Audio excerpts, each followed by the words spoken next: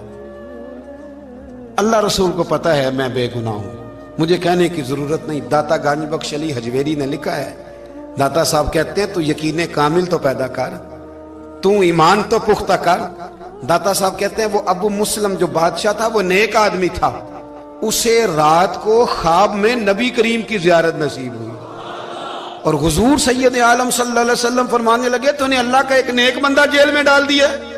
ڈر نہیں آتا، وہ تو بے گناہ ہے. بادشاہ آدھی رات کو خود اٹھا.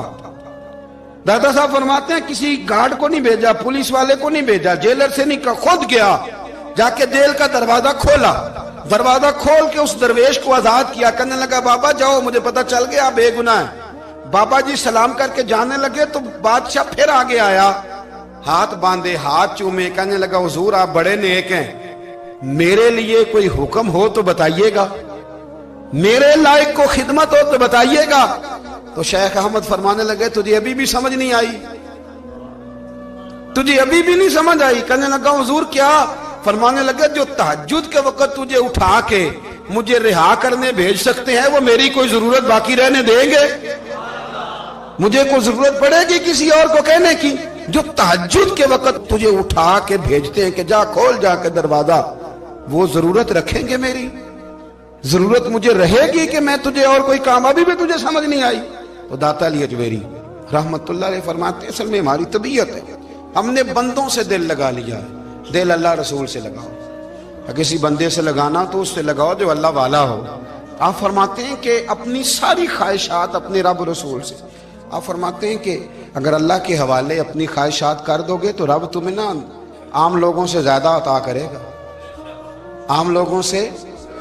اور پھر داتا صاحب نے آگے جا کے ایک چھٹی بات لکھی ہے، اتنا وقت نہیں ہے ورنہ کشف المحجوب کا تو ایک ایک صفحہ الٹتے جائیں تو کیا کیا چیزیں کھلتی چلی جاتی ہیں. داتا صاحب نے لکھا ہے، داتا صاحب فرماتے ہیں اگر تو چاہتا ہے نا رب جلدی راضی ہو جائے پھر اللہ کی مخلوق سے محبت کرنی شروع کر دے. اگر تو چاہتا ہے کہ رب راضی نہیں صرف جلدی راضی ہو پھر اللہ کی مخلوق سے پیار کر. اللہ خود داتا صاحب اپنی بات کرتے ہیں، کہتے ہیں میں دریائے راوی سے گزر رہا تھا. یہ ایک اور جگہ آپ کی سیرت میں لکھا ہے، یہ کشف المحجوب میں نہیں ہے. راوی سے گزر رہے تھے تو داتا صاحب نے اکثر ٹینڈ کرا کے رکھتے تھے. کئی بزرگ ہیں جو سر پہ بال نہیں رکھتے، ٹینڈ کرائی ہوئی تھی تو کشتی میں گزر رہے تھے تو سامنے سے کچھ نوجوان بھی کشتی میں آ رہے تھے. تو آپ نے نا سر سے کپڑا اٹھایا، تو جب سر پہ کھجلی کر رہے تھے نا، یہ واقعہ اور بزرگوں کے بارے میں بھی کتابوں میں آتا ہے، داتا صاحب کے بارے میں بھی آتا ہے. سر پہ جب کھجلی کی نا تو بچوں نے ٹینڈ دیکھی تو ایک کہنے لگا ذرا دیکھو بابے کا سر کیسے چمک رہا ہے. ایک نے مذاق کی اور باقی ہنسنے لگے، پھپتیاں کسنے لگے. یہ اچھی بات نہیں ہوتی، یہ بزرگوں کے بارے میں یہ رویہ اللہ کو ناپسند ہے. اب وہ مذاق اڑا رہے ہیں تو داتا صاحب کے ساتھ مرید تھے جلال میں کہنے لگے حضور بد دعا کرے ان کے لیے، اتنے نالائق ہیں، یہ کوئی طریقہ ہے؟ داتا صاحب کہنے لگے کر دوں کہ حضور کر دیں. مرید کہتے ہیں داتا صاحب نے ہاتھ اٹھائے تو ہمارا خیال تھا اب یہ ڈوب کے مر جائیں گے. تو داتا صاحب نے ہاتھ اٹھا کے پتہ کیا فرمایا؟ کہا اے اللہ یہ جس طرح اب ہنس رہے ہیں نا انہیں ہمیشہ ہنستا ہی رکھنا. اللہ ان بچوں کو ہمیشہ ہنستا ہی رکھنا، یہ بیچارے کبھی روئے نہیں، ان کو ہنستا ہی رکھنا. اللہ اکبر. یہ دعا مانگتے مانگتے نا کنارہ آ گیا. داتا صاحب بھی کنارے پہ اترے تو وہ نوجوان بھی پیچھے آ گئے، آ کے آپ کے پیروں میں بیٹھے معافی مانگنے لگے. کہنے لگے حضور معاف کر دیں. فرمایا ایک شرط ہے. وہ کون سی؟ فرمایا روز پڑھنے آیا کرو گے. میں کہا حضور آیا کریں گے. شیخ آپ کے خلیفہ ہیں، وہ فرماتے ہیں کہ عجیب ہے میں ان کے ڈوبنے کی دعا کرا رہا تھا اور منظر یہ بنا کہ انہوں نے توبہ کر لی، داتا صاحب سے پڑھنے لگے، کوئی شیخ الحدیث بن گیا، کوئی شیخ القرآن بن گیا، بہت بڑا درویش بن گیا. کہتے میں ہمیشہ سوچا کرتا تھا کہ میں چاہتا تھا ڈوب جائیں، پر وہ ایسے تیرنے لگے ہیں کہ کئی اوروں کو تیرانے کی سہولت اللہ نے انہیں عطا کر دی، آسانی دے دی ہے. اوروں کو بھی بہت ساروں کو وہ لے کے اوپر کی طرف اٹھا کریں گے. داتا گنج بخش علی حجویری کہتے ہیں اللہ کی مخلوق سے بندہ مل جائے تو اسے شیشے میں نہ اتار. ہم لوگ نا اب سامنے والے کو شیشے میں اتارنے کی کوشش، اور نہ بھائی اب دنیا بڑی تیز ہے، تو جس کو شیشے میں اتارے گا نا وہ بھی تجھ سے تیز ہے، وہ تجھے شیشی میں اتار لے گا۔ اس لیے مہربانی کریں اب ان چکروں سے نکلیں۔ وہ کسی نے کہا تھا امام غزالی سے کہ مخلص دوست مجھے کیسا پتہ چلے گا کتنے ہیں؟ آپ فرمانے لگے اپنے دل سے پوچھ، جتنوں کے ساتھ تو مخلص ہے اتنے تیرے ساتھ بھی مخلص ہیں، اور اگر تو داؤ لگا رہا ہے دنیا کو تو پھر دنیا تجھ سے تیز ہے۔ پھر کوئی کسی چکر میں آنے والا بالکل نہیں۔ اس لیے کوشش کریں ہمیشہ۔ ایک حدیث پاک نہ پڑھ دوں، یہ بھی داتا صاحب نے لکھی ہے، بہت ساری کتابوں میں ہے پر داتا صاحب نے بھی لکھی ہے۔ نبی کریم علیہ السلام نے فرمایا جنت میں کثرت بھولے بھالے لوگوں کی ہوگی۔ جنت میں کثرت بھولے بھالے لوگ جنت میں، وہ جو آسمان پہ تارا لگا بھی آتے ہیں پھر شام کو دوبارہ لے بھی آتے ہیں، وہ تیز بڑے ہیں پر رہ ہمیشہ پیچھے جاتے ہیں۔ وہ جو سادے ہیں، جو چکروں میں نہیں پڑتے۔ اب یقین کریں اب تو نا لوگوں سے مل کے کئی دفعہ گھٹن ہونے لگتی ہے، بعض لوگوں سے ملاقات کر طبیعت لگتی نہیں زیادہ تر، اس لیے کہ محسوس ہوتا ہے کہانیاں گڑھ رہے ہیں، قصوں کی دنیا کے لوگ، یہ وہ بات میں وزن نہیں، وہ سرور نہیں۔ اور بعض لوگ آتے ہیں کچھ کہتے بھی نہیں، لیکن ان کے لب و لہجے میں اتنی مٹھاس ہوتی ہے کہ دل کرتا ہے کبھی یہ دوبارہ بھی آیا کرے، کبھی آئے، کبھی پھر ملے۔ تو معاشرے کو حسن دیں، معاشرے کے اندر کوفت نہ پیدا کریں۔ بات چونکہ وقت تھوڑا رہ گیا، داتا علی اجمیری کہتے ہیں اللہ کی مخلوق سے پیار کر، اللہ تجھ سے راضی ہوگا۔ آپ نے دلیل کے طور پہ بنی اسرائیل کا ایک واقعہ لکھا۔ آپ فرماتے ہیں بنی اسرائیل کے اندر ایک شخص تھا جو پہاڑ کی چوٹی پہ عبادت کرتا تھا، لوگ اوپر چڑھ کے ملنے کے لیے آتے تھے، رستے میں ایک ڈھلان تھی، لوگ اس پر چڑھتے تو پاؤں پھسل جاتے، بہت سارے لوگ گر جاتے۔ ایک دن وہ شخص کہنے لگا اللہ اگر تو اسے نہ بناتا تو کیا ہوتا، ایسے بیکار بنا دی، رب ناراض ہو گیا۔ اس وقت کے پیغمبر علیہ السلام کو وحی فرمائی سے کہو تو میری تخلیق پہ اعتراض کرتا ہے، جا میں نے تیرا نام ولیوں کی صف سے کاٹ کے نافرمانوں کی صف میں لکھ دیا۔ وہ نبی اس امت کے علیہ السلام تشریف لائے اور آ کے اسے کہا کہ رب کریم نے تیرا نام کاٹ کے نا ولیوں کی لسٹ سے نافرمانوں کی لسٹ میں لکھا ہے۔ کہنے لگا حضور اللہ نے خود لکھا ہے؟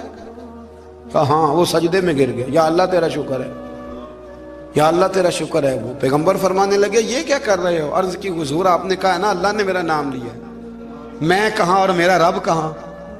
اس نے میرا نام لیا ہے حضور، میں تو اپنے آپ کو کسی کھاتے میں نہیں سمجھتا تھا۔ اچھا اگر مالک نے اب مجھے نافرمان فرما دیا ہے اور میری غلطی سے فرمایا ہے دوزخ میں تو میں جاؤں گا۔ حضور آپ اللہ کے نبی ہیں، آپ کے ذریعے کی التجا ہے مالک کے حضور، رب کریم سے عرض کیجئے گا کہ اب مجھے دوزخ میں تو پھینکنا ہی ہے، تو میرا وجود اتنا بڑا کر دے، اتنا بڑا کر دے کہ میں اکیلا جہنم میں آ جاؤں۔